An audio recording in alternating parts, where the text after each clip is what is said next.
RDA Hunter works with local industry to understand their workforce needs and then create programs and activities which can provide the skills that are needed locally for businesses to thrive in the Hunter. RDA was looking at some Cert 2 students working on the GFIT.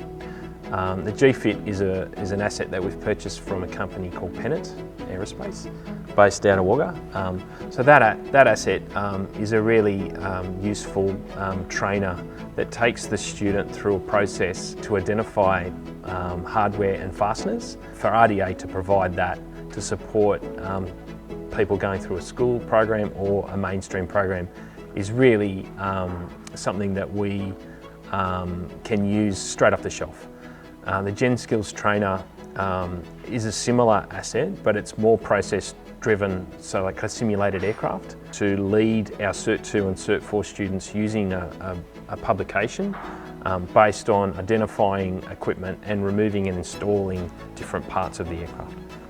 RDA Hunter provided the GenSkills and the GFIT units to TAFE New South Wales because the sort of skills that students learn by getting training on those units, they can then apply those skills directly to real jobs in the aviation industry locally, and that includes the defence industry at Williamtown.